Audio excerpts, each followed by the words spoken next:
સરેરાશ પરમાણુય દળ.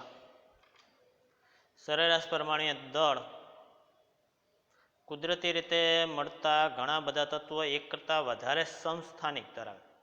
સમસ્થાનિક એટલે એમાં પરમાણુ દળ જુદા જુદા હોય.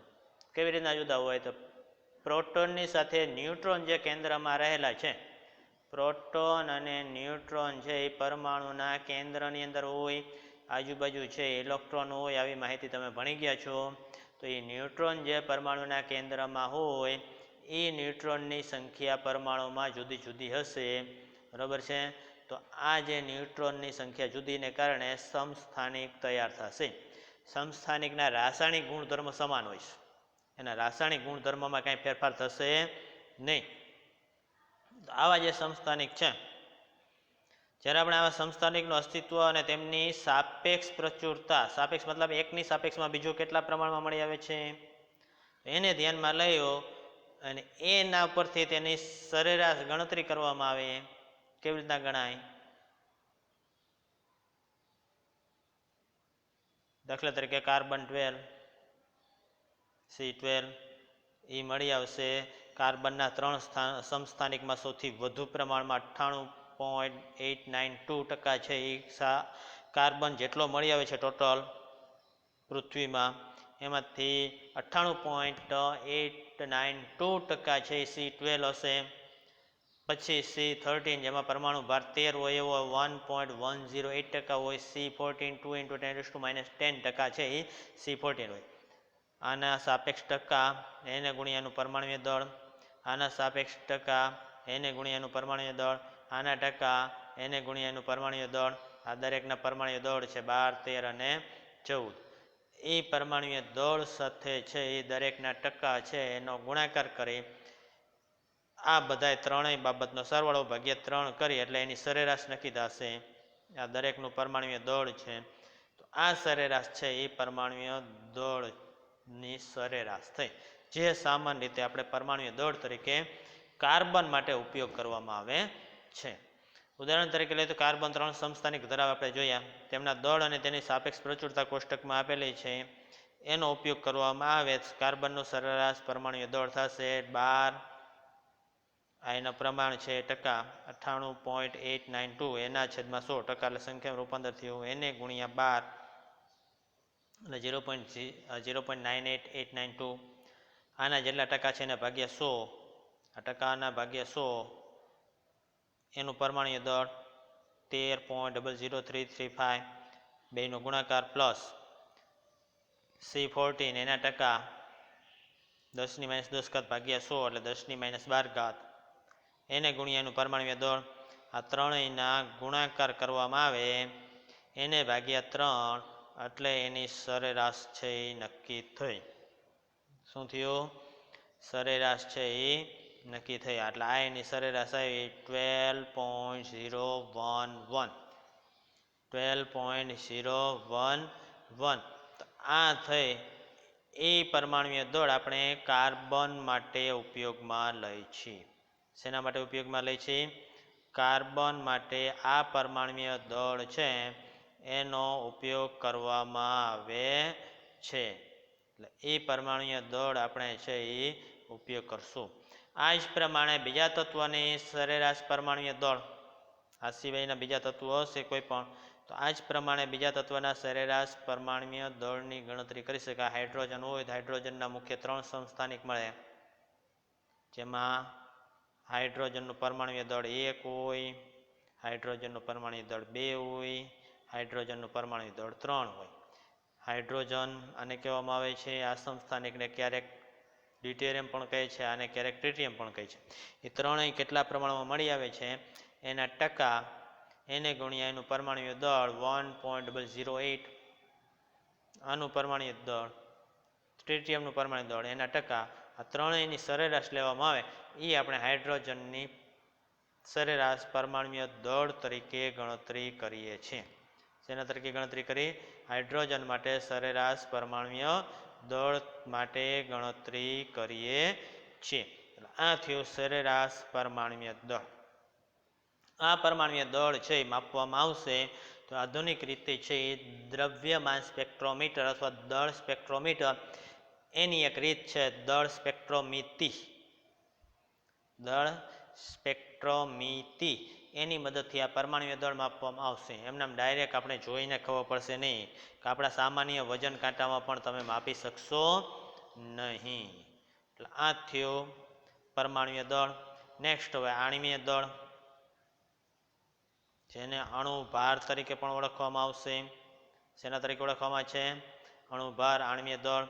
તો આણ્વીય દળ એક અણુમાં રહેલા બધા જ તત્વના પરમાણ્વીય દળના સરવાળા બરાબર થાય. એક અણુમાં જેટલા તત્વો રહેલા હોય બધાના પરમાણ્વીય દળનો સરવાળો કરો તો એને કહેવામાં આવે છે આણ્વીય દળ. ફરીથી અણુમાં રહેલા દરેક તત્વો એના પરમાણ્વીય દળનો સરવાળો તો એને કહેવામાં આવે છે આણ્વીય દળ. દરેક તત્વના પરમાણુય દળ અને દરેક પરમાણુની સંખ્યા, જેટલા પરમાણુ છે દરેક તત્વના, તો એ પરમાણુની સંખ્યા એને ગુણ્યા એનું પરમાણુય દળ, એટલે ચારેય હાઇડ્રોજનનો પરમાણુય દળ અત્યારે મળે.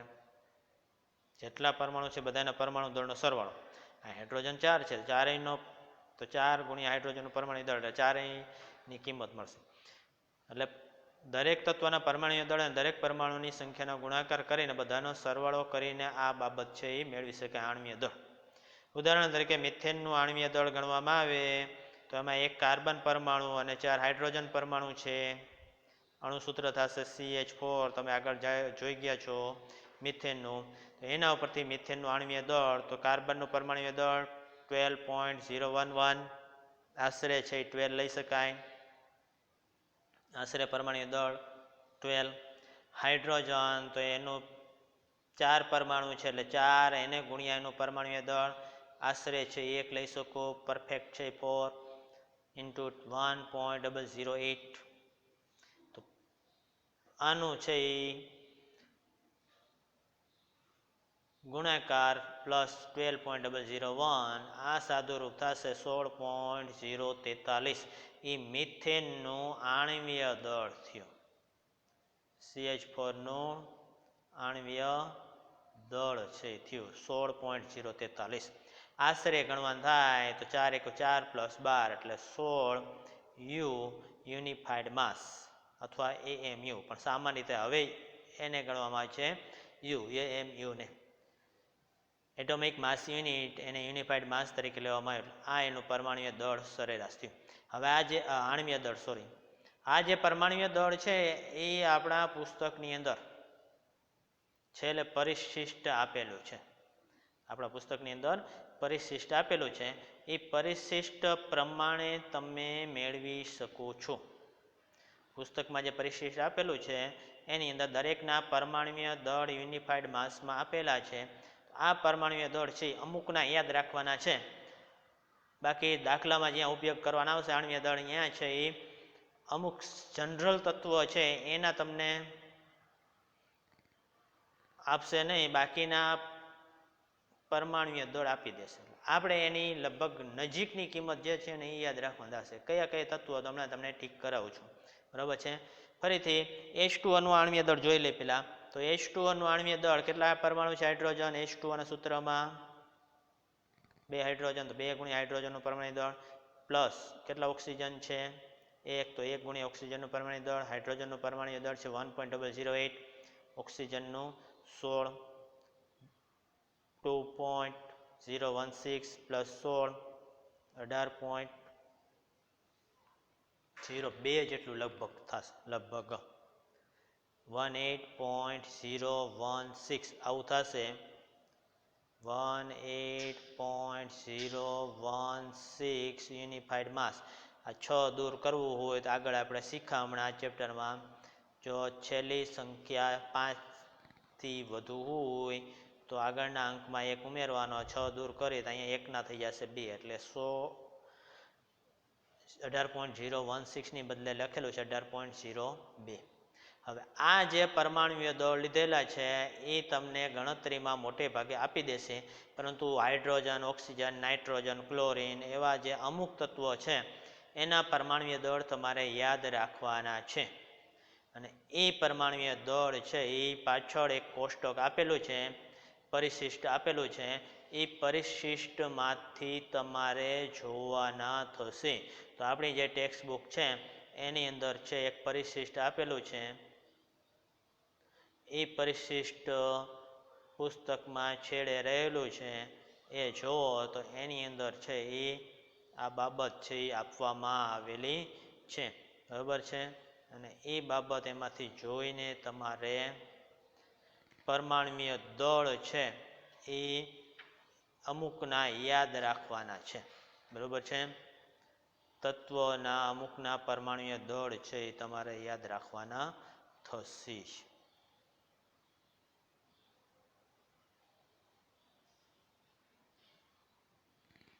જો આની અંદર આપેલા છે તમારે ટીક કરવાના છે. પરમાણુ ક્રમાંક મોલર દળ એ છે એના પરમાણ્વીય દળ છે. લખેલું છે મોલર દળ એના પરમાણ્વીય દળ છે. શા માટે મોલર દળ લખ્યું છે તો એ આગળ શીખડાવીશું આપણે. બરાબર છે. મોલર દળ વિશેની માહિતી આવે છે ત્યારે, પણ અત્યારે એના પરમાણ્વીય દળ છે એવું સમજવાનું. અહીંયા છે ABCDના અક્ષર મુજબ છે એ તમને આપેલા છે. કયા મુજબ આપેલા છે? ABCDના ફોન્ટ મુજબ તમને આપેલા છે. એમાંથી કેલ્શિયમ Ca એનું પરમાણ્વીય દળ આશરે થશે 40. 8 દૂર કરો એટલે અહીંથી એક આંકડો આવી જાય, 1 થઈ જશે 0 ની જગ્યાએ. એ 1 ને દૂર કરવો હોય તો આગળ કાંઈ ઉમેરવાનું થશે ને, એટલે લગભગ આશરે છે એ કેટલું છે 40 છે. 40.08 યાદ રહે તો મને કંઈ વાંધો છે નહીં. એ યાદ ન રહે તો તમારે 40 યાદ રાખવાનું છે કેલ્શિયમ. નેક્સ્ટ તત્વ છે કાર્બન. કાર્બનનું પરમાણ્વીય દળ 12 આશરે યાદ રાખવાનું છે. બરાબર છે. કેલ્શિયમ, કાર્બન, ત્યાર પછી ક્લોરિન Cl 35.45. એ 35.45ના બદલે છે એ તમે 5 દૂર કરો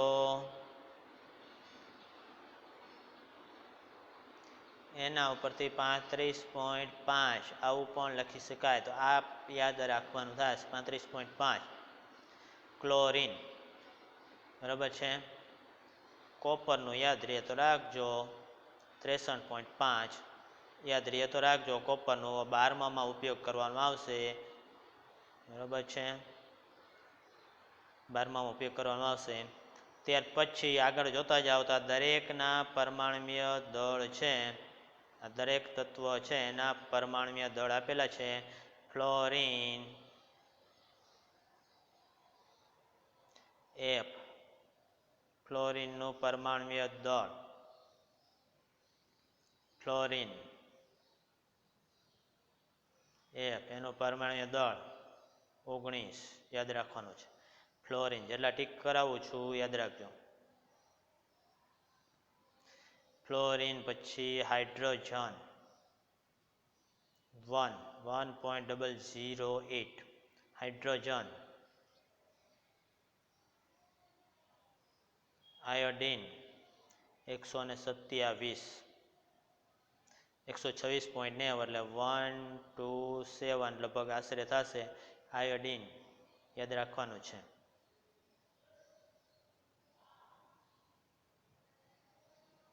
મેગ્નેશિયમ આશરે લગભગ 24.31 આશરે લગભગ 24 યાદ રાખવાનું છે મેગ્નેશિયમ. નેક્સ્ટ પછી નાઇટ્રોજન N સંજ્ઞા છે, ખ્યાલ હશે તમને. પરમાણ્વીય દળ 14 યાદ રાખવાનું છે. ઓક્સિજન O પરમાણ્વીય દળ 16.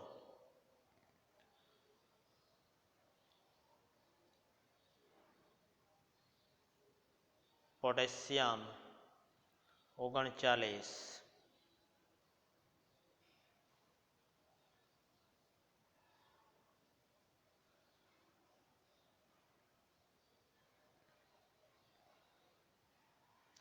સિલ્વર જો યાદ રહીએ તો રાખજો. Ag સિલ્વરની સંજ્ઞા છે.